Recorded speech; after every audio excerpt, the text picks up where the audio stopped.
Hello. Hello. Okay. Please, may we take our seats? Can you close the door so that we can commence officially?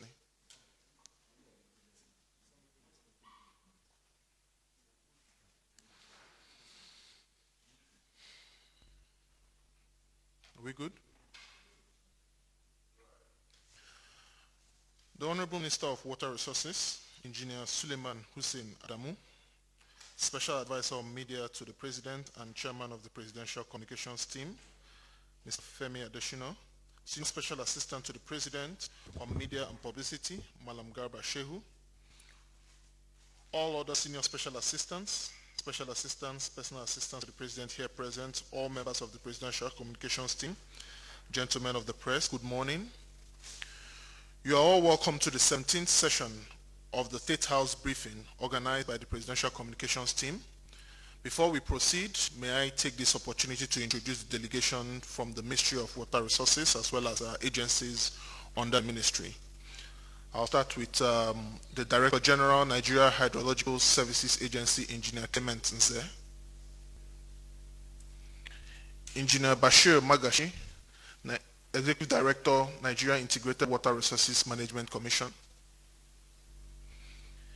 Engineer Benson Ajishegri, Director, Water Supply, Ministry of Water Resources. Mr. Emmanuel Awe, Director, Water Quality and Sanitation Control. Engineer Tawhid A. Amuson, Special Advisor to the Honorable Minister. Mrs. Alice O. Ojowu, Director, Water Resources Planning and Technical Support Services. Engineer Danjuma Madaki, Director, Dams and Reservoir Operations. Mrs. Kenechukwu Ofie, Director, Press and Public Relations. Engineer Mrs. Oluniyi Ronke, Director, Irrigation and Drainage. Mr. Victor Akol, Chief Statistician. Thank you all for attending and also supporting the Honorable Minister at this briefing today. We may all recall that in the months of July and August 2021, the Presidential Communications Team adopted a theme tagged the Infrastructure Months with the core focus on the Buhari Infrastructure Revolution. In the past few weeks, we've had the Ministers of Works and Housing, Aviation, Transport, amongst others, address the press on the infrastructure strides being made in their respective ministries. Today, for our briefing, we'll have the Honorable Minister of Water Resources, Engineer Suleiman Hussein Adamu. He will brief the press and provide key updates on critical issues and other strides being made in a vast area of water resources infrastructure. As is our practice, the Honorable Minister will make a brief presentation and then we will take questions from members of the press. We are also encouraged to please focus all our questions on the key areas of our water infrastructure. Please note that this briefing session is being streamed live on the Aso Villa YouTube platform as well as other social media platforms. Thank you for listening, and may I now invite the Honorable Minister, sir, to the podium for his presentation. Thank you.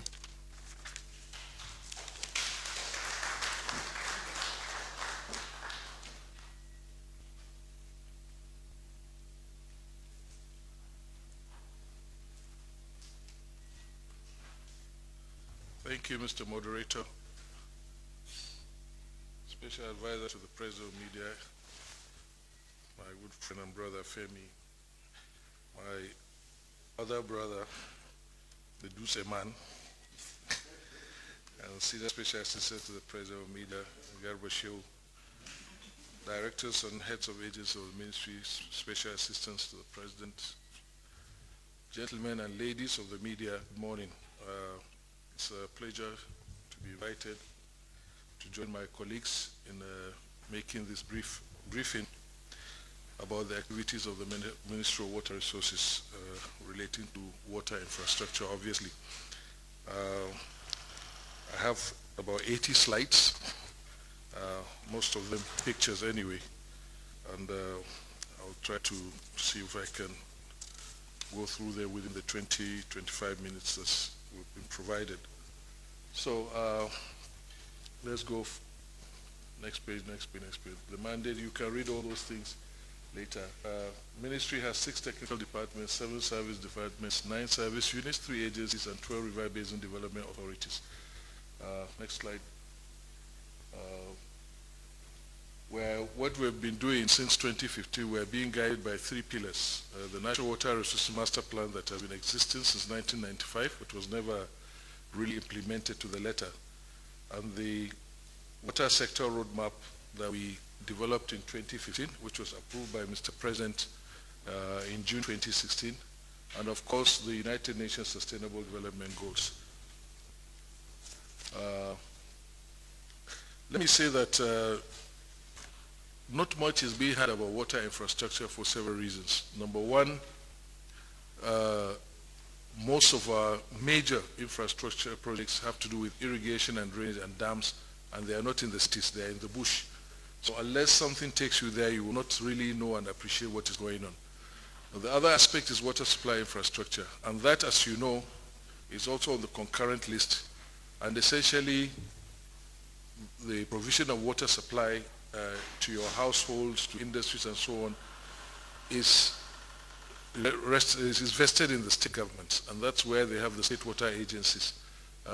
So whatever we're doing in terms of water supply is just an intervention, or is supposed to be an intervention. Although over the years, from the experience I got when I got to the ministry, I found that that responsibility, to a large extent, has also been abdicated by some subnational government, to the extent that we've had to do most of the things for them. Obviously, the lucky ones. I'm not saying that all state governments had that opportunity. So we came in, we inherited about 116 ongoing and abandoned projects. Previous slide, please. And we took a strategic decision that we're going to concentrate more on completing as many of the ongoing and abandoned projects that we found. So it has not, we have not been in the habit of starting new projects, although we are coming to that in due course. But we inherited about 116, 38 irrigation and drainage projects, for 37 dam projects, and 14 water supply projects. So after we did a technical audit in 2016, we prioritized them into high, medium, and low. And that has been what has been driving us. Next slide, please. Policy initiatives to ensure that all inhabitants have access to potable water supply and sanitation by 2030. We have adequate partnership with development partners, other governments, and NGOs. Ensure that we complete viable projects, uncompleted and abandoned ones. Of course, strengthening the sector, and to also mobilize financial resources, very important, aside budgetary allocations for accelerated development. Water infrastructure is a money guzzler, and part of the reason why many of the projects were never finished was because there was no adequate financial provision. So we thought that we have to find some other way to be able to find the income to be able to complete some of these projects. We had to think outside the box, as we'll discuss later. Next.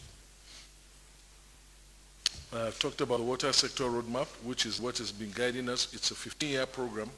Deliberately did it for 15 years because you cannot have a snapshot of the water sector. It's a dynamic sector, it's an organic sector. Water goes with population growth. So whatever you are doing, you have to keep going. You have to keep doing it because as the population grows, people get more thirsty, people need more food, and so on. So we decided that the minimum horizon would be a 15-year sector, because there is no way we could start anything and finish within 4 years or within 8 years for that matter. So we took a 15-year horizon, and that is what is guiding. And incidentally, that coincided with the Sustainable Development Goals target, also 2030. So our water sector roadmap is 2016 to 2030. Can we go? And we had about 7 priorities. We did it to establish policy and regulatory framework, prioritize and implement the ministry's project. We brought a new irrigation development program, 2016 to 2030. Go ahead. Quick, please. No. We're doing dams. We identified dams for hydropower. We needed to key into the government's priority of, improving the power sector. So we needed to identify more dams for hydropower that have hydropower potential and development. Of course, the National Water Supply and Sanitation Program to meet the SDG targets. And we needed to strengthen the river basin because this government has been talking about food security right from the onset. And the river basin development authorities are key to that happening because they manage the irrigation infrastructure, the national irrigation infrastructure that we have, that was established by the federal government in the last 40, 50 years. Of course, I've talked about alternative funding. Quickly, please. Go ahead. And then in 2019, when we came in for the second time, we're given some additional priorities. Some of them, of course, coincided with the roadmap, but there were other new things like, I think 6 or 7 priorities were given to complete all ongoing dam and irrigation projects, aggressive implementation of the water sanitation and hygiene program, and to end open defecation in Nigeria, finalize and implement the flood management plan for rivers Niger and Benue, which we had also started working on, support the National Livestock Transformation Plan, and actively collaborate with the private sector to create a large number of well-paying jobs for Nigerian youths, and bring out strategies that will take 100 million Nigerians out of poverty in accordance with President Buhari's June 12, 2019 declaration. So, the meat now, what have we been doing in the water sector 2016 to 2021? We've divided our presentation into 5.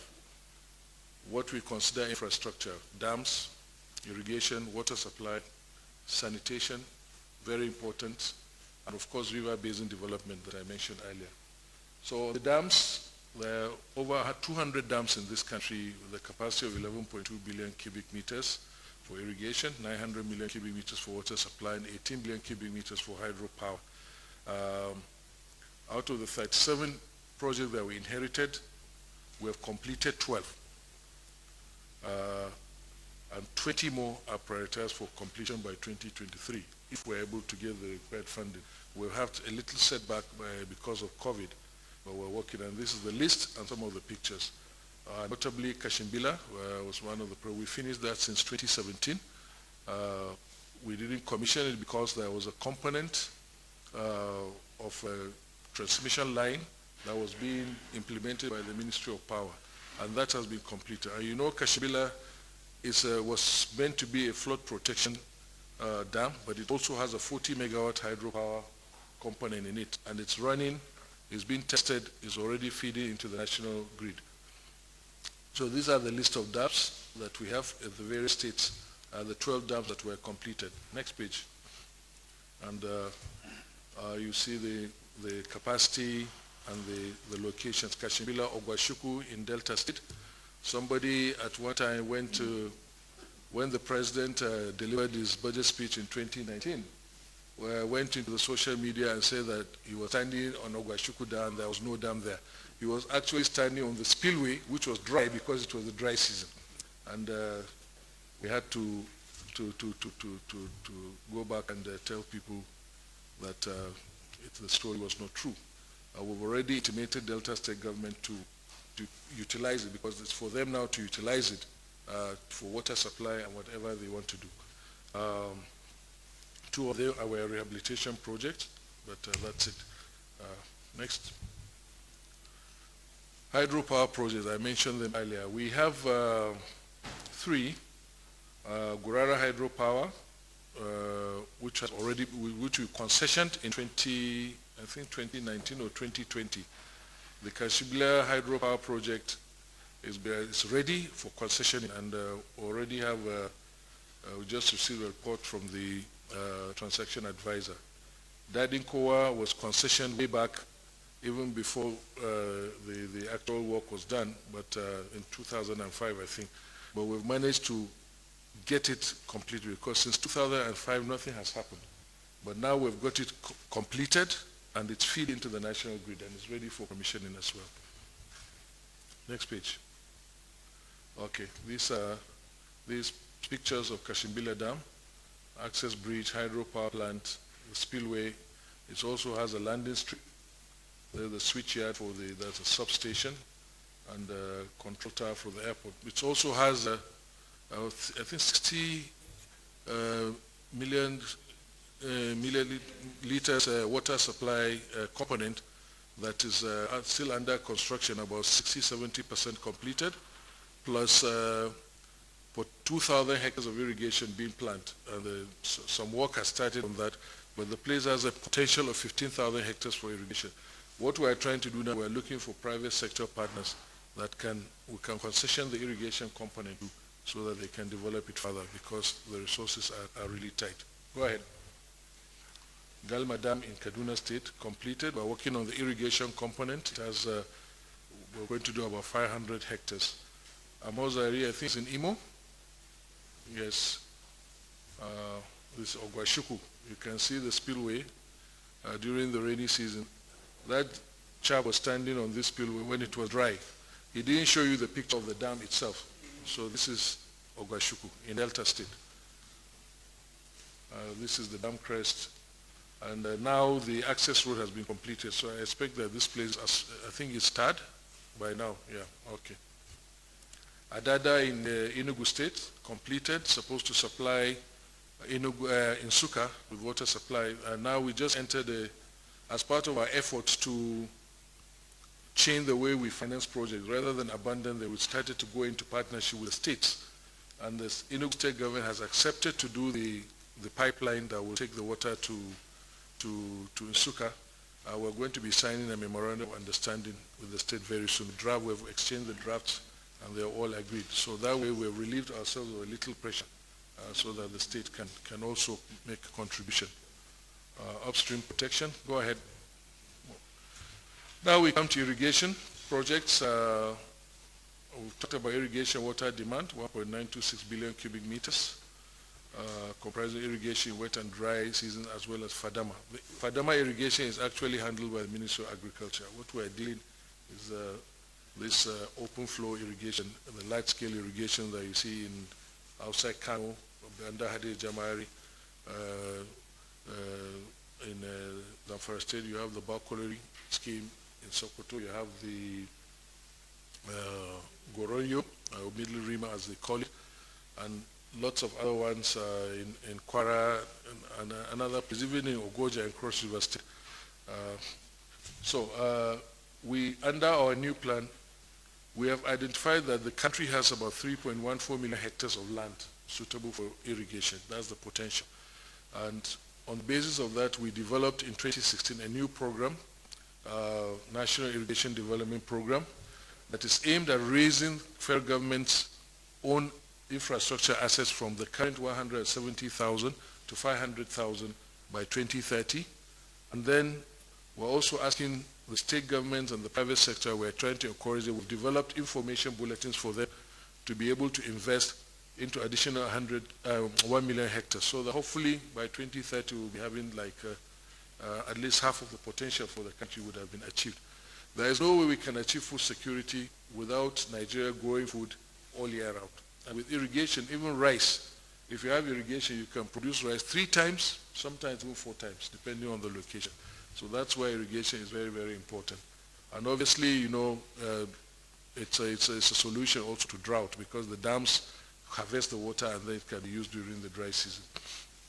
So these are the completed projects and the hectareage that we have. The largest one being Middle Rima Irrigation Project Phase 1. Some sectors completed. We have one more sector that needs to be finished. All these are projects we inherited, some of them way back 2001, 2003. In fact, there are projects that were inherited that were started in 1992, some in 1987, like that, some 1998. So, for instance, Gary Irrigation Project was started in 1998 and abandoned. We restarted the project in 2018. Now we have delivered almost 1,000 hectares, almost 50% of that is completed. Same thing with Sepke. Azarajere is very close. It's here in a part of Gurara Dam, or 70 kilometers from here, on the way to Kaduna. Completed. Now we've had to concession some of the land to large-scale agricultural ventures, because initially they were allocated to small allocations, 5 hectares, 10 hectares, and people were not cultivating. So we've now, kind of consolidated them into about 9 large farms, and we have given them to institutional and commercial investors, including Sovereign Investment Authority, Central Bank, NATSEL, and so on. So this is probably the newest irrigation project, Gary, that we went to. If you have been you have seen us in the media with the Jigawa State Governor a couple of weeks ago when we went to hand over some sectors. Now we have given almost half of the hectares back to the farmers. What we're doing is sectoral completion. We take a sector, complete it, and then we hand over to farmers so that they can start using it. Not like before that we had to finish this whole scheme, which would take years before it's done. So now we do it in sections, and that's why we're able to do that. And even in Hadija Valley irrigation project, which I will come to, started by the Shagri administration, now we've been able to rehabilitate the previous work that was done and added some hectares. And by next year, we'll be giving them 6,000 hectares. So far, we've been able to give them about 3,000 plus hectares out of the 6. More pages, okay. This sprinkler irrigation in Azarajiri, that's Gurara. But we face a lot of problem, vandalization. All the sprinklers, people have been stealing the cables, the generators, even the tires, and so on. And it's becoming a very, very serious, serious concern to us. The other picture was Goronyo, on right. This is in Sokoto. That's the Middle Rima irrigation project, 3,000 hectares ready and being used at the moment. This project was started around 2005, I think, and we hope to complete it by next year. You'll see rice field. More pages. More, go on. Okay, this was the Gary irrigation project. This is the one we officially handed over Sector 4 about 4 weeks ago. Water supply. Provision of water supply is a complementary effort shared the constitutional responsibility of the 3 tiers of government, federal, states, and local authorities. But like I mentioned, bear in mind that the federal government does not run a water board. So we don't provide water to your houses. It's not the responsibility of the Federal Ministry of Water Resources to do that. It is the responsibility of state water agencies, as we call them. Move on. So we have 3 different initiatives based on the population profile: urban water, more than 20,000 people; small towns, 5 to 20; and rural water supply for populations under 5,000. Go ahead. And these are the projects we have completed. We've added about 146 million liters per day, reaching 12.5 million people in the last 5 years. First one we completed was Central Ogbia Water Supply in Otuoke, Northern Ishan, Ojirami, Sabke, Dutsi, and Mashi, Vom, Takum, Federal University of Agriculture, Makodi. Go ahead. Mangu, Ekeremo, and Bayel Samangu in Plateau. Zobe, this was the one commissioned by the President 2 weeks ago, I think, about 3 weeks ago. 75 million liters. This project was started in 1992 and abandoned, and we came back to finish it. Very big project, 75 million liters. By Kichinari, Ahmadu Bello University, Otoede, Iyish. All these projects, we inherited them. Some money had been spent, or substantial amount of money had been spent, but they were never finished. And if a water project is not completely finished 100%, it's not a project. It's zero work, because the water will not get there. Continue. Okay. We commissioned Kazori recently also, about 2 weeks ago. Idare, Ofemia, Agenebode, Uburu, Gashua. I think Gashua, we're expanding the scheme now beyond what was completed. Continue. So you can see about 30, about Ofemia Owolo University, Agoma, Godo, Gwantu, Injama, Fuga. And this is a picture of the Zobe water supply project that was commissioned. This is that was the former reservoir, and this is Kazori. Continue. This is a Central Ogbia, which was commissioned way back in September 2016. That was the first one we commissioned. There will also have other interventions like the Urban Water Sector Reform Program, which was supported by the World Bank. From 2002, we closed it in 2021, March. And 16 states benefited from this program. They are listed here: Bauchi, Ekiti, Rivers, Jigawa, Kano, Gombe, Plateau, and the rest. Small towns water supply included also not only small towns but also federal tertiary institutions, universities, colleges of education, polytechnics, NYC, customs, immigration, civil defense, barracks, and so on. We've been supporting that. Between 2016 and now, we've done about 106 water supply schemes there. And then we have a special program. In 2016, we created a special program for IDPs, targeted at northeastern states and anywhere where we have internally displaced people. And so far, from 2016 to now, we've completed 458 water supply schemes for those areas.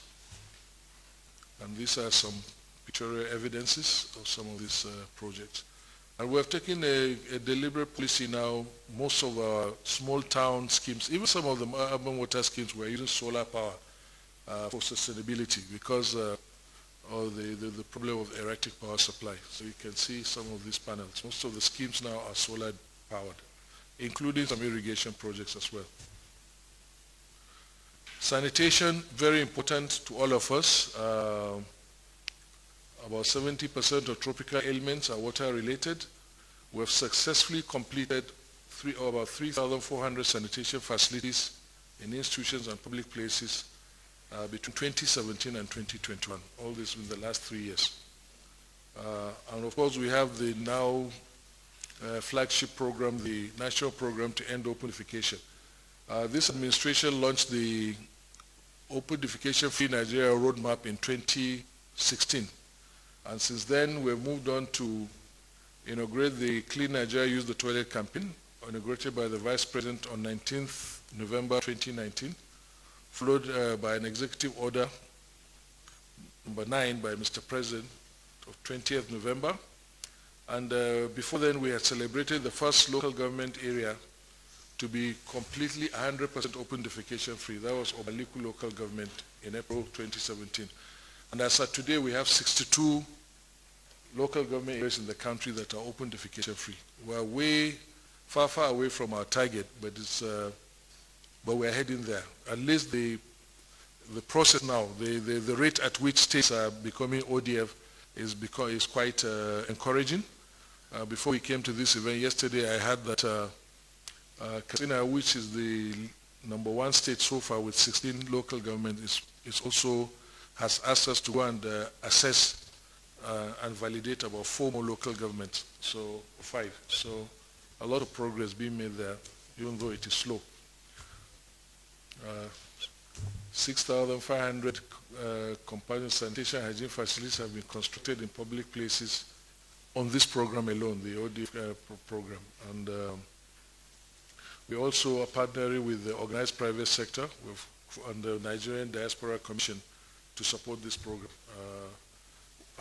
along with the 10 microfinance institutions engage in what we call sanitation financing. For those people that cannot afford to build toilets in their houses, we have what we call an Adashi scheme and some other arrangement with microfinance institutions to provide some soft loans for them to be able to build toilets for themselves.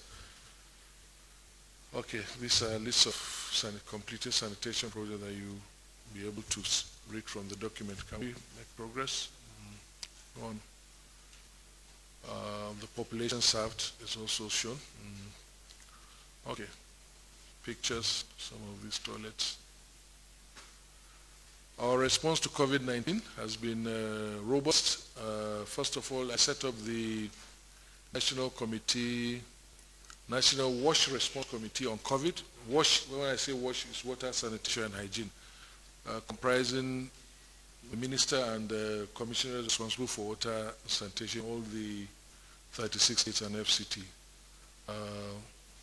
We have constructed or rehabilitated about 500 water supply schemes in 36 states and constructed about 259 sanitation facilities, just for COVID. Now, the River Basin Development Authority, like I said, these are very important arms of this ministry. There are 12 of them. They were established way back in the 70s, following the drought of the 1970s, to serve as operators, managers, and developers of water infrastructure to improve the socio-economic well-being of the people. When this administration came into being, we decided to take a very drastic action on the river because they had virtually gone comatose. So we developed a blueprint in February, March 2016 to revitalize the river basins. We restructured the management to ensure that quality people are appointed to executive positions, and we restored agriculture extension services, which had been, for some reason, some governments in the past just removed, and farmers were there with all the infrastructure, but they had nobody to guide them on modern techniques and so on and so forth. Next. And part of the program, we also took them to the maybe some of you are aware of the Songhai farms in Cotonou. We're trying to replicate that in Nigeria. So we took all the river basins, we sent them on study tour, and we entered an MOU with the Songhai farms to develop these farms. And the process has started.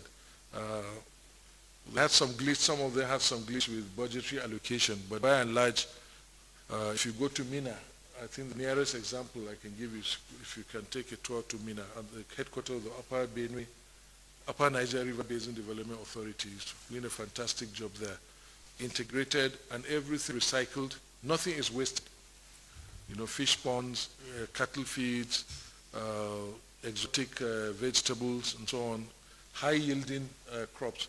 And the next step now we're trying to make sure that they impart this, the knowledge and skills to the farmers around so that we can boost production. Along with that, we also introduced what we call Graduate Youth Farmers Empowerment Program. I launched that in 2016. So far, about almost 2,000 youths have been trained on different farming techniques. Where we have facilities, we gave them some farm plots where the river basins have the facilities. Otherwise, they gave them certificates and also some take-off grants to go and set up on their own. And these are some of the pictures of some of what those guys have been doing. Quickly, I think. Now, we need to talk about ongoing projects as well. Previously, we talked about projects that we had finished or we had completed, but we still have a lot that is ongoing. And under dams, we have, on this table, you see the projects and the timeline for completion and at what status, location, capacity. So we have Mangu, Engr, Delaji, Ileife, in Oshun, Ogbese in Ekiti, Kontagora, dam in Niger State. This one was started in 1987 and abandoned. Work had reached about 65% when it was abandoned. And so it was, the work, a lot of money had been wasted because the project had dilapidated. When you have a lot of earthwork and rain is beating it every day. So by the time we came back, we could almost salvage about 45%. The work had deteriorated. So now work is at 57%. Irao, Inkari, Jari, so some of them. Next slide. These are pictures of some of the projects that are still ongoing. Ngawa, Delaji. Then hydropower projects. I told you the National Water Resources Master Plan has identified that Nigeria has a potential of 12 to 14,000 megawatts of hydropower. As we're talking, I don't think we have up to 3,000 megawatts in the country that's existing. While we've been involved in some of the mini hydros, we've tried to engage with the private sector. In 2016, we developed a document, just a pamphlet, potentials for hydropower development in the country. We put a lot of data on greenfields and brownfields. And it has attracted a lot of attention, that document. And now we have like 8, is there more on the next slide? I think it's okay, go back to the other slide. So we have like 8 MOUs mainly, but Gurara 2, It's about 360 megawatts in Niger State. The APC contract has been awarded already, and it's going to be part financed by the China Exim Bank. Then the federal government and the contractor himself is also investing money. The Kiri, ETC, Bawarku, Makadi, Kisinaala, Ferurua, Amanya. Ferurua has just been awarded. In June, we went and flagged it off. Although it's a completion, it was started by the Nasarawa state government, and they requested for federal government to take over. So you can see the status. We have signed MOU. Some have outlined business cases approved by Infrastructure Concession and Regulatory Commission. These projects, hydropower projects, take some time to they have a long gestation period. So we just have to be patient, but eventually we'll get there. The process takes long. The studies that need to be done, not only the administrative processes, but the process of getting a bankable document, getting the designs, identifying what needs to be done, the technical information that you require to be able to go to investors. It takes quite a lot of time to assess, to gather, and to analyze and process. Okay, now go back. Are we? Okay, those are the hydropower. Next slide. The ongoing irrigation projects, you can see them also, and the timeline for completion and the status. Adani, the center pivots in Tua River, Obinda, Gari, Middle Rima, Barikin Ladi, Zobe, Kampi Omi, Bagwe, Lonkat, Donga, Chochi, Tadashonga.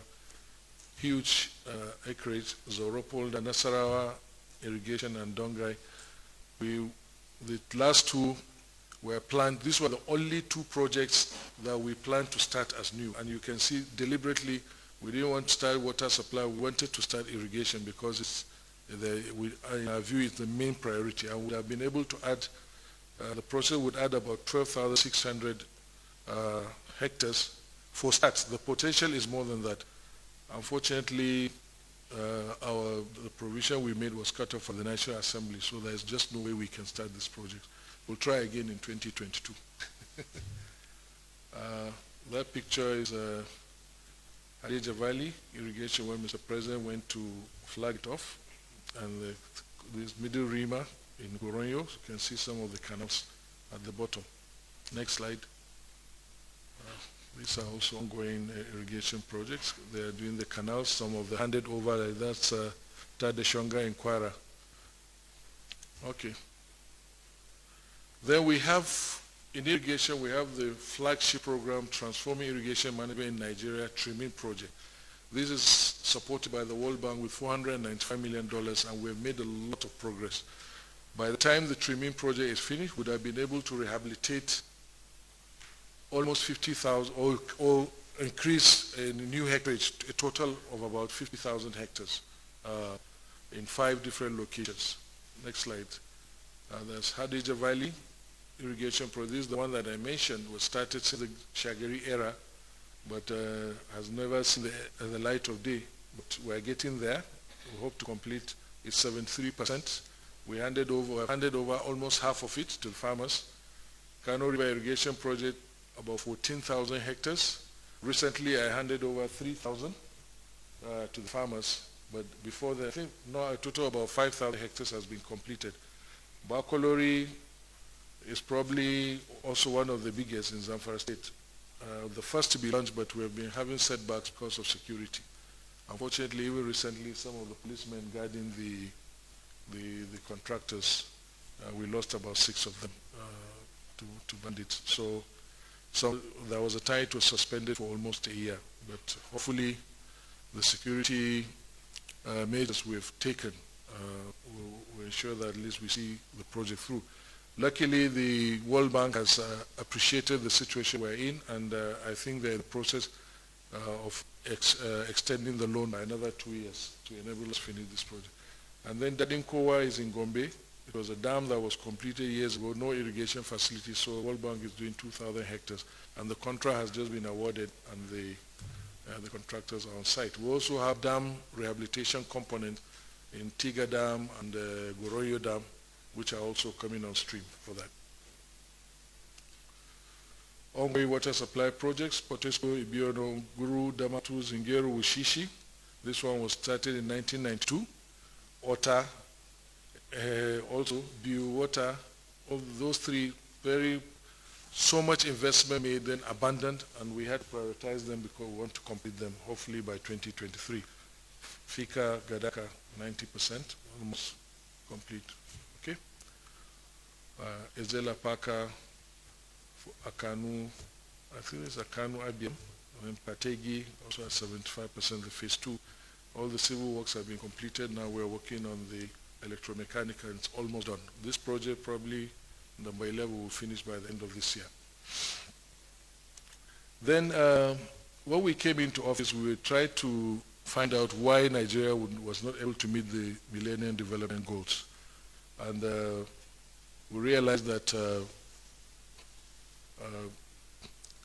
everybody was doing his thing. There was no coordination and no funding, proper funding. Everybody, all federal and state governments were just putting what they were able to scrap in the budget. There was no prioritization of water, sanitation, and hygiene. So our answer was we now designed a new program which we call PWASH, Partnership for Expanded Water Supply, Sanitation, and Hygiene. And this was launched in November 2016 by the Vice President. And so far we have 34 states that have keyed into the program. They have shown interest. We did a pilot project in Kano, Ogun in 2017, and we reached 1,197 communities. We rehabilitated or created new water infrastructure for the water supply, and they are still there. And then currently we are working with 12 states. What we are doing is we are taking 2 local governments, and the states are bringing 2 local governments, making 4. And we don't take the small towns, we don't take the urban centers, we take the rural towns, rural settlements in those states, and the target is to ensure they have 100% access to water supply. And we're working on it right now. By the time we finish this first flag of, after the pilot stage, we'll have 48 local governments where the rural communities have 100% access to water supply. We're working with the states on this, but as usual, some states are dragging their feet. They're supposed to bring their own counterpart funding. They put it in the escrow account, but somehow they're finding ways to navigate out of it. But most states are showing interest, and some states have even gone ahead to commit their own monies. They have started their projects, waiting for us to come and provide our own support. So it's going to be a 50-50 relationship. Now, the federal government is no longer doing 100% water supply projects to states, because some states just folded their arms, because federal intervention was coming, and they stopped doing their own bit. But we cannot accept that kind of situation. The Ota Katsina water project that we mentioned earlier, Zungeru, Wushishi, we had to go back.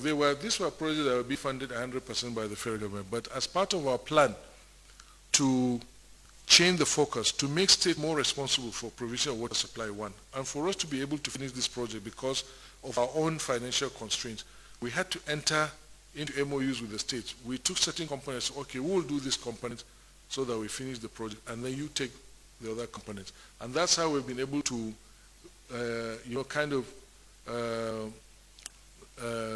give a rebirth to the projects that have been abandoned and bring them back to life so that we can finish them.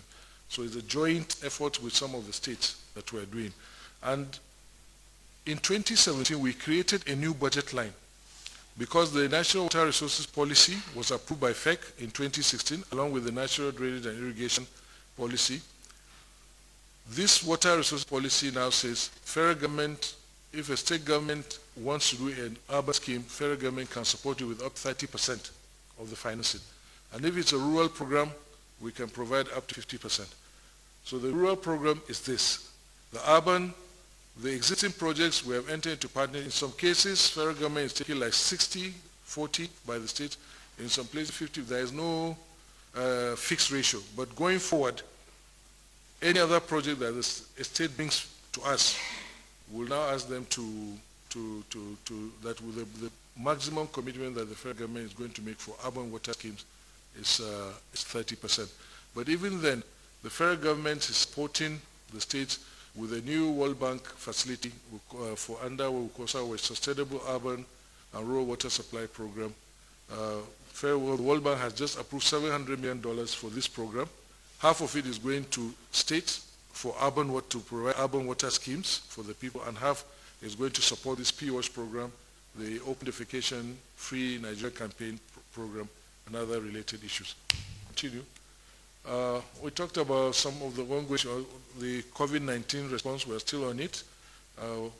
We're providing support to state water agencies, up to 10 million. It may be chemicals, it may be diesel, it may be laboratory equipment, whatever they want. They will specify what they want, and we'll support them by 10 million. We'll go back, please. I'm not finished. We're providing 370 water supply schemes, 10 per state. Contactless hand washing facilities, 10 per state. And we're engaging 7,400 youths for 3 months to volunteer and wash campaign. We're taking 100 per local government. That has started. Many states have flagged off this program, and it is ongoing. Okay. I've mentioned that all these rivers, all these dams that are there with the states are supposed to key into them as well. The Constitution provides for states to do irrigation projects.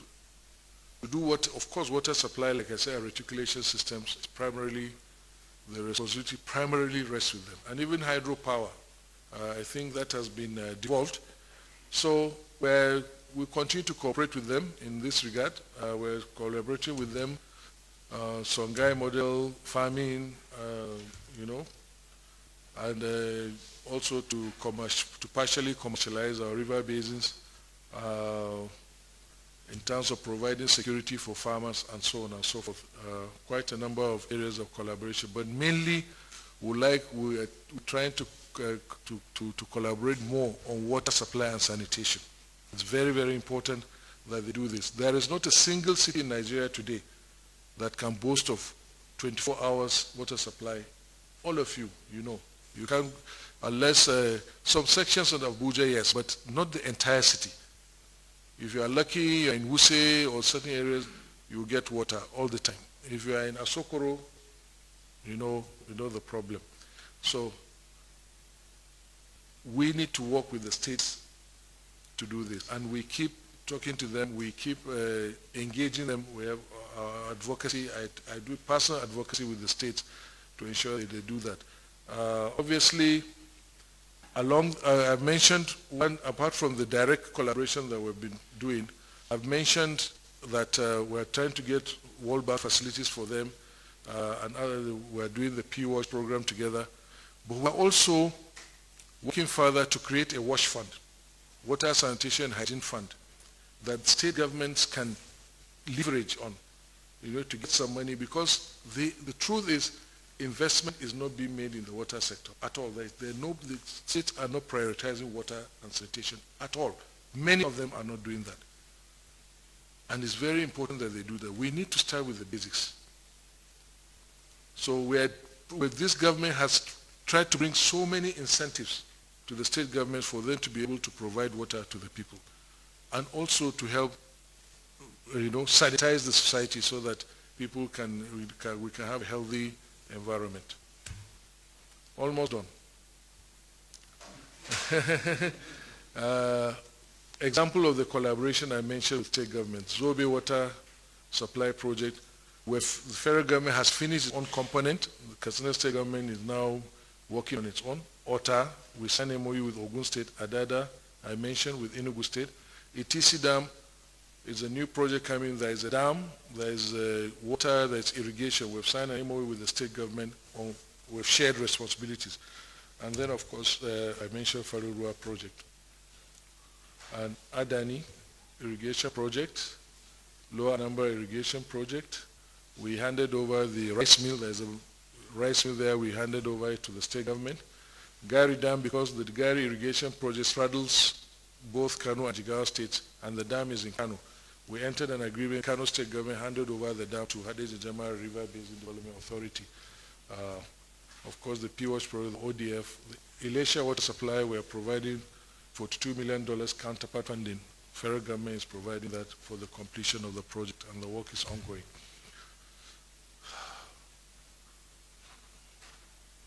So, benefits of water resources projects. Improve access to wash services is one, by completing the projects, and this has been shown because we have what we call the National Outcome Routine Mapping, WASH norm survey, which we are doing in association with the Nigerian Bureau of Statistics. As of 2019, or you see from we've steadily had an increase in water supply from 68% in 2015, 67% in 2015 to 68 in 2018 and 70% in 2019, translating about 9 million people. But we're doing the 2020 survey. Now it couldn't be done last year because of the lockdown, but they are working on it. And we hope that these numbers will rise again. Again, we've made a marginal improvement in sanitation from 42 to 44. So at least you can see the efforts we've been making at least have. Nigeria is a very, very big country. So if you look at the percentage, when you translate it into the population, you see that it's a huge number. And this all is an effort towards meeting the Sustainable Development Goal number 6. I think one more slide or two, and we're done. Of course, we're supporting diversification of the economy, completion of dams and irrigation projects, will make more irrigation land available for agriculture and dams for agriculture. Good food security, increased jobs, obviously. A lot of the youth that we met in Gary, time when we went to hand over some of the portions of the lands, they told us they have no business going to the city any longer, that they have sufficient infrastructure for them to do what they want. And everybody is cultivating rice. So that's it. Thank you very much. I'm ready before questions.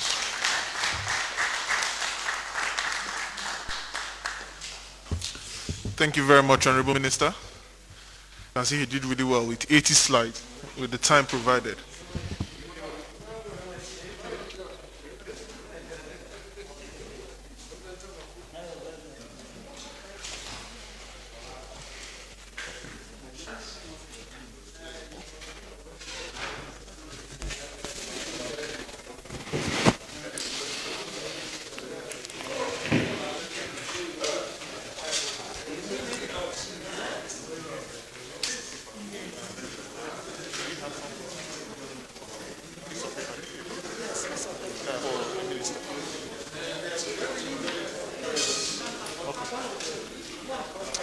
Okay, can we settle down, please, to take the questions? The minister has this. No, this one I'll just. Okay. Chair will give him.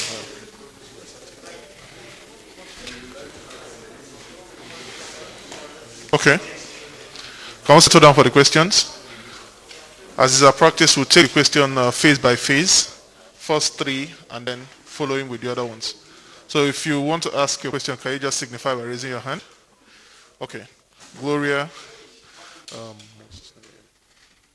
2, and 3. Oh, sorry, she raised her hand first. 1, 2, 3, and then we'll take the next phase.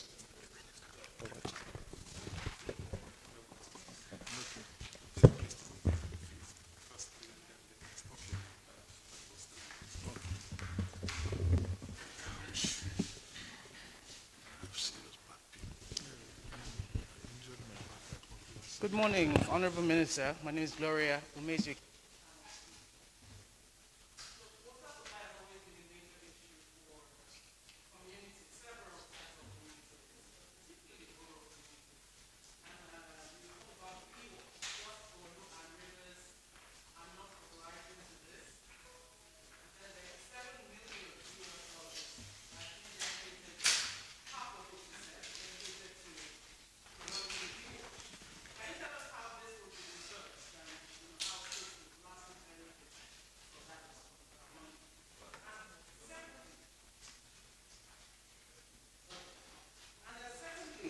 The water resource bill.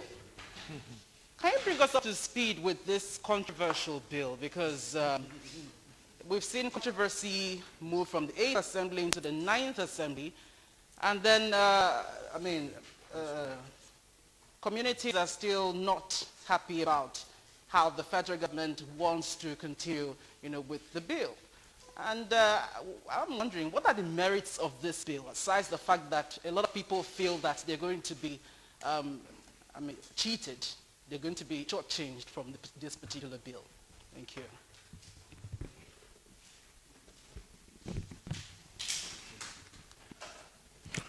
All right, Honorable Minister. My name is Tony Aileme. I write for Business Day. So mine has to do with the issue of the WASH program, water sanitation, and so on. Now, you talked about a federal government engaging the World Bank to source funds to support states. How much are you really looking at to be able to support the state? And how much are you sourcing from the World Bank for this project? Thank you.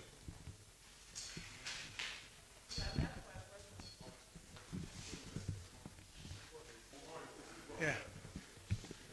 Good morning, Honorable Minister, sir. My name is Festus Fifen. I report for Ben Television. I will use the word, for me and you, this is not the first time I'm asking this question. In your first comment, I asked the same question. I'm going to repeat it again. At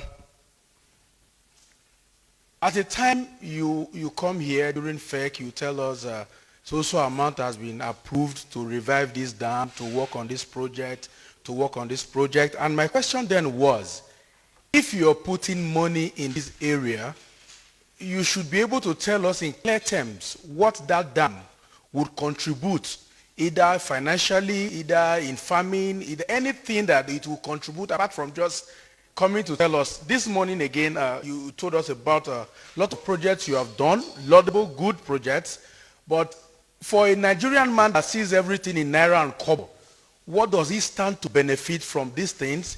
What will these projects help to do? If food was this, what are we going to get from this? So that when I am writing, let me personalize it, I'll be able to attach the projects to the benefit that the average Nigerian man will get from it. Thank you.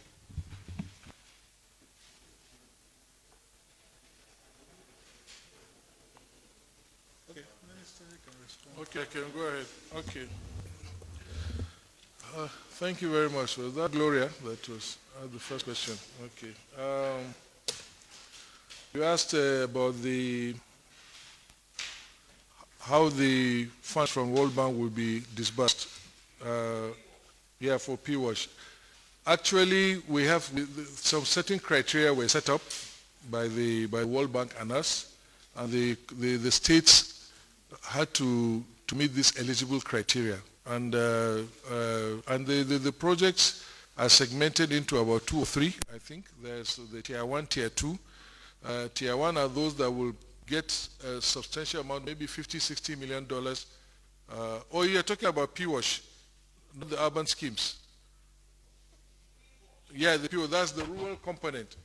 Well, that is going to the state specifically. Some of it is going as grant, and some of it is going for them to do some specific projects. And like I said, there are eligible criteria that states have to have made. It's not all the states, all the 36 states. There are conditions attached on which basis that this money is going to be disbursed. So the whole thing has not been finalized yet, but what we have is we have an approval in general from the World Bank specifically for this. There will be some realignments here and there. And it's something that we're going to be working between our Ministry of Finance and the World Bank. Then about the Water Resources Bill, when we were preparing this program, I deliberately told them not to make mention of it because I didn't want the issue to divert this from the main focus of what we're doing. But since you have asked, I will definitely answer. We're still working with the National Assembly on this bill. I think probably they were so engrossed with the PIB and the Electoral Act, Electoral Bill, and which are of course serious national priorities, and they were not able to come to that. But already all the things that need to be done. The issue that was raised, the technical issue about gazetting, has been addressed. So the bill is still before the National Assembly. Obviously, I have said so much about this bill. People have been deliberately misinformed The bill was deliberately politicized unnecessarily, something that is good and for the development of the country. And in any case, 96-97% of the provisions of that bill are already existing in 4 different laws. Water Resources Act 2004, Nigerian Hydrological Services Act, River Basin Development Authorities Act, and the National Water Resources Institute Act. The first purpose of bringing this bill was to put all these bills under one booklet instead of having 4 separate laws. Just consolidate them into one statute. That is number one. Number 2 is that Nigeria, like all other countries in the world, has adopted the concept of integrated water resources management. And that is why today we are enjoying the Category 2 UNESCO Center on integrated river basin management that is based in Kaduna. It's a center of excellence funded by UNESCO to promote integrated river basin management. And we're getting people from all parts of this region, West Africa region, to come and learn about river management, river basin management there. So on the basis of that, powers that were hitherto vested in the Minister of Water Resources are being devolved to the communities, to stakeholders within the basins. And what this means is that whereas on the basis of the Water Resources Act that is existing, I as minister can determine where any project can be determined, can be put without recourse to anybody. Under this new integrated water resources management concept, we'll have to go down and talk to the communities involved. We have to have their buy-in. They have to agree. So we'll have to hold town hall meetings.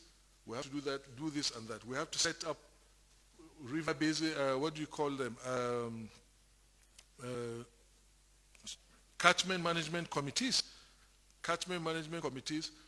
The Integrated Water Resources Management Commission that is saddled with that responsibility was set up in 2007. It's existing. The executive director is here. Stand up. These are the organization that provides licensing. You cannot get a power plant. You cannot get a license to have a power plant without a water license, right? That's what is happening now. Who is doing that? Ministry of Water Resources through the Integrated Water Resources Management Commission. So this law also, there is a provision within the bill to strengthen this agency. But it's already existed since 2007. They collect water. You have to go now. All people that are mining water have to go there to get a water license, and they pay a tariff. It is there. It is gazetted by law. But right now they are operating on the basis of delegated powers of the minister. And what we want is for them to stand alone. That means if I can withdraw these powers anytime and apply them myself. But if we have what we have provided in the bill, they will be independent, like the National Electricity Regulatory Commission. They will not be answerable to the minister. They will be answerable to the people. And the bill provides that the commission will have members nominated by the president, cleared by the National Assembly. They have to be confirmed by the National Assembly, and they will be representatives of all the geopolitical zones of this country. So we are democratizing the process of water resources development in this country. And some people went to town and saying that we want to cheat people. The exact thing of what this bill is trying to do is what is being fed into the minds of people. And I don't understand why. We have talked, and we'll keep talking, but we are committed to this. And this bill, by the way, was drafted in 2006. The Buhari administration came in 2015. So it's something we made, just like our ongoing project is exactly what we made. We just wanted to continue where others failed to. And the bill went to the Federal Executive Council. It was approved in September 2016. And I took it to the National Council on Water Resources in May, before I even took it to effect. I took it to the National Council on Water Resources in May 2016, where all the commissioners from all the states of the Federation are members. And it was approved before we now took it to the Federal Executive Council, made up of 36 ministers or plus that represent each and every state of this country. before we now took it to the National Assembly. And the first time House of Representatives passed this bill, there was no rancor. It was only when it got to the Senate, and some senators were asking relevant questions. Of course, they needed to understand this. And some people in the media, I'm sorry to say, took it out, and then it was given an ethnic coloration, a Fulani herdsman coloration, and so on and so forth. So there is nothing new in this bill. And the other thing, I talked about wash fund. That's also a provision in that bill. The wash fund, because states are finding it difficult to meet their budgetary obligations, we created a wash fund to have a fund by law, just like you have ecological funds, so that state governments can go and borrow money and go and do projects to improve their water supply.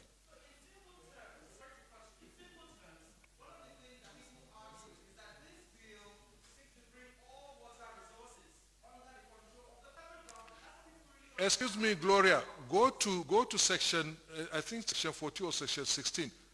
It's already there. All water bodies that are transboundary, that cross more than one state, the responsibility is vested on the federal government. It's a constitutional issue. There is no violation of the Constitution in this bill. It's already there. If they don't know, let them go and read the Constitution. It is there. And if that is not there, Gloria, River Niger falls in comes in from Kebbi State. River Benue flows in from Adamawa State. If the power is not vested in the federal government to control or to regulate the water resources, Kebbi State or Adamawa State can wake up one day and dam River Niger and River Benue. And what will happen to the downstream? What will happen to Niger? What will happen to Kogi State? What will happen to Anambra? What will happen to Bayelsa and rivers? There will be no delta. That is what it means. And it also means that Kogi State or Niger State can go and set up an industry, be spewing poisonous chemicals into the water, and there will be nobody to protect the downstream sector. It never happens. There is no country in the world that does not have this kind of regulation. There is nothing new, and it's already existed. So we are not reinventing any wheel. And finally, I talked about irrigation. When we came into office, more than 50% of the irrigation infrastructure in this country was not working. They are not doing irrigation farming in the dry season, which is what Tremaine Project and some of the efforts we're making is trying to address. We are, in this new bill, empowering farmers, creating water user associations, making it legal for our river basins to organize water user associations, so the farmers, instead of paying part of the water to TSA account, they can retain this money, set up water user association, and use the money to operate and maintain secondary and tertiary infrastructure. That is a good thing. And finally, we have understood, and we all know, budgetary allocation, I mentioned it, why MDGs failed was because we are relying on budgetary allocation. There is no way we can improve the water resources sector, water supply services in this country without private sector involvement. I don't know, I'm not saying private sector will build a water treatment plant. That is the problem of the state, if they want it that way. But at least operation and maintenance and things, it is clear that government agencies are failing to do that. So we need to bring in the private sector somehow. And the private sector will not come into the water sector if there is no regulation. So that's why we need a strong regulator in the National Nigeria Integrated Water Resources Management Commission, so that private sector people can have the confidence to come and invest their money in the water supply delivery in this country. This is what this bill is all about. And people talk about, let me mention, one of the things that people are being told is that if they build a borehole in their house, they have to pay tax, that it's about revenue generation. It is not about revenue generation, please. The law is clear. If you read the bill, it is very clear. If you want to drill a borehole in your house, you are free to do so. If you have a river passing through your farm, you can draw water from that river and irrigate it. Free. But there is no country in the world where authorities do not know the number of boreholes that are being created, that are being drilled in them. Go to Nigeria, go to Cameroon, our neighbors. You cannot drill a borehole without proper permit from whatever authority. The same way you cannot build a house anyhow without a permit, the same way you cannot drill a borehole. For us, it is not. It is not about the money. The issue is our groundwater is being depleted. I was told that there are over 100,000 boreholes in Abuja alone. There was tremor recently, about 2 years ago, and some experts attributed it, say it's partly because of boreholes. Nigerian Hydrological Service Agency does not have data on all the boreholes that are in this country. And by law, in any country in the world, you need to give us the logs, we need to know the location, we need to know how much water is there, how much you are abstracting, so that it helps us under the Nigerian Hydrological Service Agency to monitor how we are using this groundwater. Whether we are over-abstracting or how quickly we are recharging the water, so that we know what is going on underground. Otherwise, we'll wake up one day, everywhere is dry, and there is nothing anybody can do. These waters that you see in groundwater that you are pumping out of your borehole, every liter that you took out of that borehole, maybe it took 1 million years for that liter of water to be accumulated in that aquifer underground. And you're pumping millions of cubic meters in hours or in days. So you are taking the water out at a faster rate than it has been,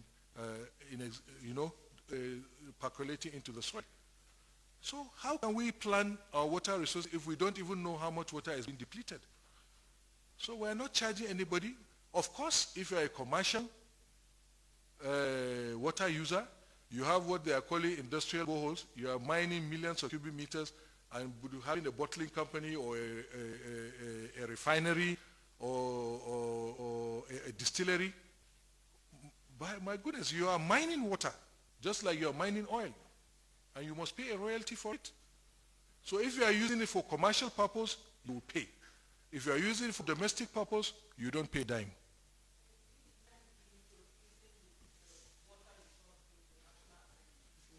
It's already there. So what we are asking for is for people to understand. You should not be listening to some modern day gladiators that think they know the sector better than the expert. Go and ask any expert in water resources, and he will tell you that this bill is good for the country. And this bill was not imported. All the experts that drafted this bill are Nigerians.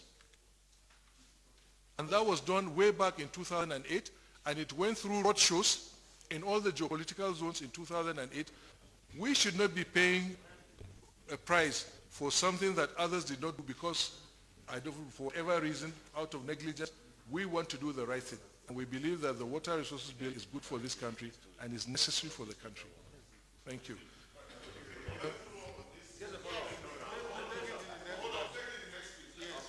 Okay, the question from Business Day. We said $700 million from the World Bank. It's $700 million that was approved. How much is going to the state? It's not every state. The states have to compete for the money. I said okay, this was the question I was trying to answer when I was speaking to Gloria. I think 7 states are getting the first, they are in tier 1. We get about between $50 and $60 million to do specific water schemes. The other ones are going to be given some grants to be able for them to develop their water resources potential and capacity to plan and so on and so forth. So there are various components of this project. Then from Festus, you're asking what do this project contribute? Well, normally when we are planning projects, there is what we call project justification. And in that project justification, you will see, well, you don't have the benefit of seeing the document, but it tells you what benefits are accrued, how many people will enjoy the water facility. But also in our narrations, in most of the memos that we present to council, we also provide that information. You know, how many people, if it's hectares, how many hectares, if you multiply the hectare, you can know how many families are going to benefit, and so on and so forth. We can supply you some of that information if you want, but for brevity, we don't feel that when we come to this kind of briefing that we need to say all this. But if you ask this question specifically, we can. But all these things are addressed right at planning stage. And I mentioned in our submission here that we've given even the population. If you look at all the tables that we provided, we've shown the population's reach in terms of water supply and so on. But generally, if you do whatever irrigation project you do, it has direct impact on families and farmers. If it's a water supply scheme, the same thing. Dams Okay, dicey, because the dams, when you build a dam, that's not enough. It's not enough to just build a dam, and that's it. The dam has a purpose.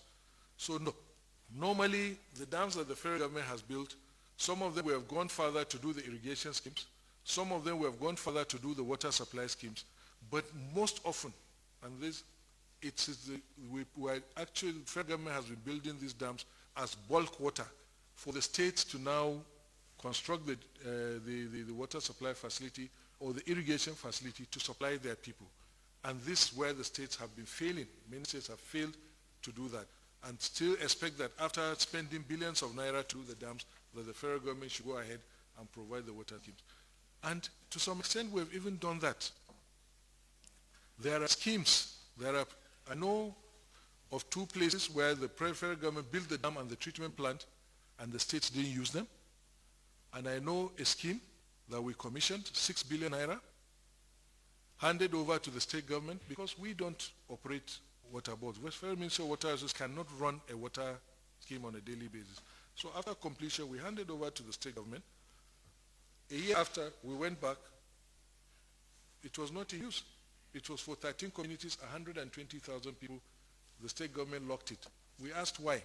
They said they can't afford 2-3 million naira a month to provide diesel and pay for staff and chemicals.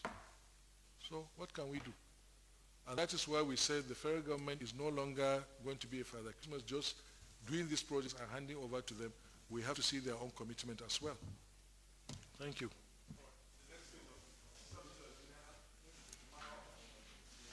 Maybe I should have brought me some water.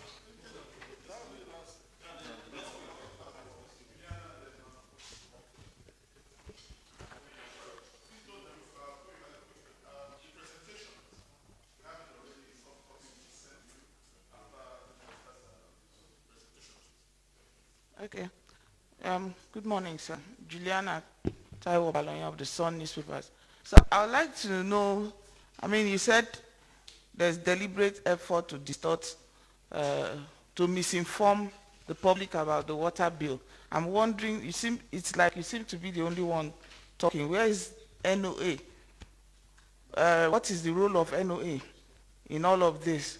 1. 2, I'd like to know the states that are benefiting, the 7 states, the name of the 7 states. And this last point you just raised, that state that locked up water project because they could not afford 3 million, would like to know the name of the state. Thank you. Yes. I will tell them. I will.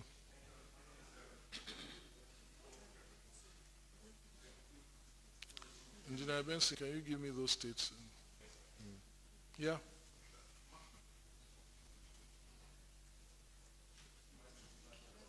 I think I'm audible.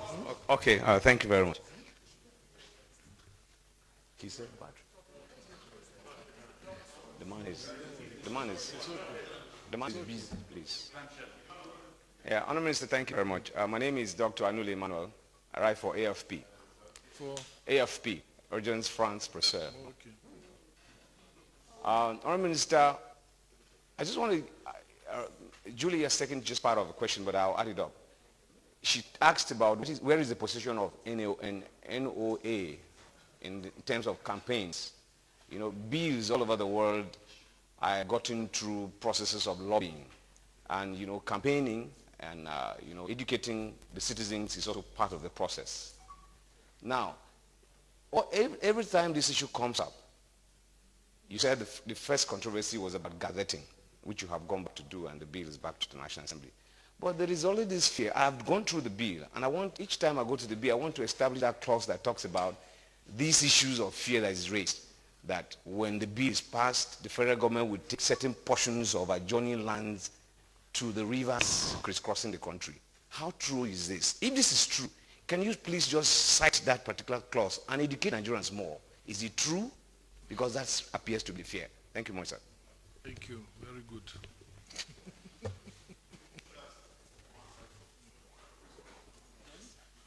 That's all? Okay. Thank you very much. The gentleman from the Sun. You said that where is the National Orientation Agency? I'll draw you back to the press briefing we had, myself and the Minister of Information, and we addressed everything. We had that press briefing, I think, at the head of service, conference or there, late last year. Yes. So we have had a discussion on that. And of course, National Orientation Agency is under the Ministry of Information. And we're also, of course, we're also working with the National Orientation Agency on our Open Defecation Free campaign. That's just by the way. But to tell you that we're working with them, it seems sometimes, like I say, in this country, we have, some people tend to have a deliberate amnesia. They quickly forget. These things are matters of record. I have had discussions. I put press briefings to address these fears. I've addressed interviews. I went to News Agency of Nigeria. I've been on NTA. I was on AIT, I believe. I have had interviews in my office several times. There is no forum that we have not used to address this water bill issue. But it keeps cropping because some people either forget or maybe some people were not there when it was done. Go and check the records. It is there. We had a comprehensive briefing, and it made headlines in all the papers the following day, this issue of this water bill. We've been doing our best. The 7 benefiting, I wouldn't have wanted to speak about them, but because, like I said, these things are a bit dynamic. Some things can change at some point. Maybe one state may fail to address certain issues and the World Bank may decide that it should be dropped. But so far, for information, there are Imo, Katsina, Delta, Plateau, Kaduna, Ekiti, and Bauchi. Those are the first tier states that will have the maybe 50, 60 million. And mind you, it's optional because these loans are not federal government loans. The federal government is guaranteeing the loan, but it's going to the states. And it's the states that will pay back this loan eventually. So if a state can at any point decide that it doesn't want to take the loan, and then, of course, we have to find another state that may be willing to replace it. Thank you. The answer is Bayelsa State, and is Otuoke Water Supply Project. Mr. Emmanuel from AJS AFP. I mentioned about the National Orientation Agency. You talked about lobbying. Even the lobbying, we're doing it. We've done it. I will keep doing it. I have addressed the Governors Forum. We even sent the bill to the Governors Forum, and they assigned their attorneys generals in all the states to look at this bill. I've not received any official feedback, but I know that they didn't find anything controversial. One of the governors, that the leading opponent of this bill, asked me these questions directly at that forum, and I answered him. And I know from that day I never heard him speak publicly against the bill again. It was, some people misunderstood, some people don't read, they didn't understand the provisions, and just took third party or third-hand information and continued and went to town with it. So we have done that. The other issue that I said that we are taking adjoining land, there is nothing like that. If you go through that bill, you will see that it is consistent with the Land Use Act. There is nowhere where any issue of land